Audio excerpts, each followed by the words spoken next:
As the global economy faces a threat of collapse, many are scrambling to secure their finances. But what can you do to protect yourself and your savings? And how are young people in China saving money despite economic turmoil? In this video, we'll take a look at the impact of the economic slowdown and explore creative ways to stay financially afloat. So are you ready to learn some money-saving tips and strategies?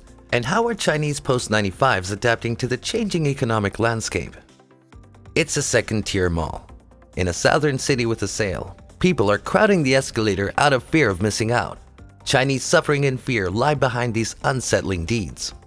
The real estate crisis and repeated lockdowns against COVID-19 outbreaks have slowed down or even halted economic growth in many places. And of course, the government is unable to address them. Without social security or a comprehensive unemployment insurance program, the majority of Chinese people must help themselves. Of course, the communist elite and other top wealthy people don't have to worry about this issue because the nation's treasury serves them. In a downtown Shanghai store, shoppers browse aisles of handbags, shoes, and accessories in a warehouse and shop for second-hand luxury goods. Marketplace.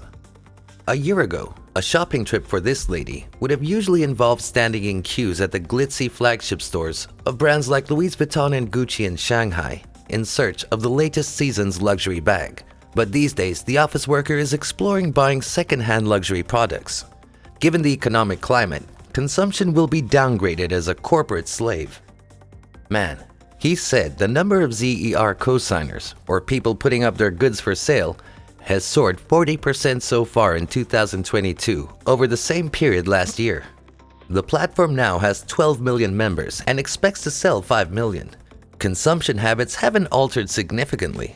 It's still a niche market that's expanding and has room for more. But the high-end market in China, whether second-hand or new luxury, is expected to grow. On Zhihu, a mainline Chinese question and answer website, someone commented that it costs $5.50 for a bowl of noodles that white-collar professionals can't afford.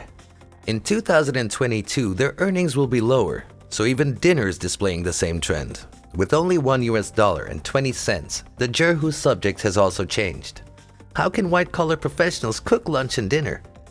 A woman in her 20s in Hangzhou has posted more than 100 videos on social media on how to make dinners for $1.50, gaining hundreds of thousands of followers.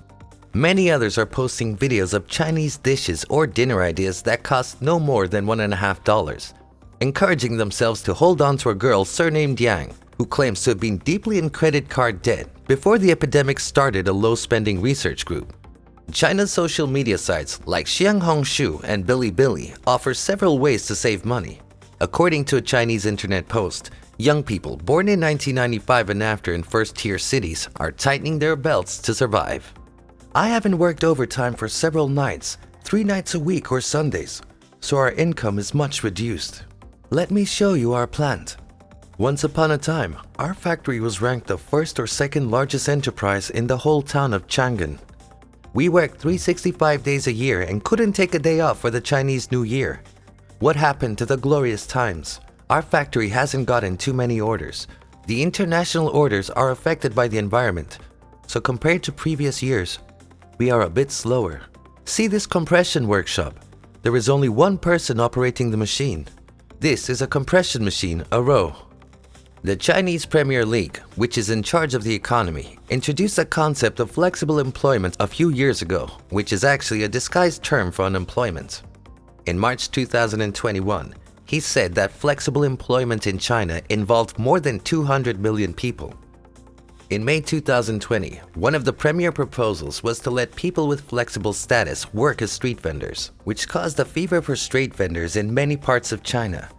But street stalls where bank savings by Chinese households rose to 10.8 trillion renminbi from 6.4 trillion the previous year. Large state-owned banks decreased personal deposit interest rates on September 15th to discourage savings and stimulate spending globally. China is the only big nation to decrease interest rates this year to support growth. Then the government can charge small business owners more.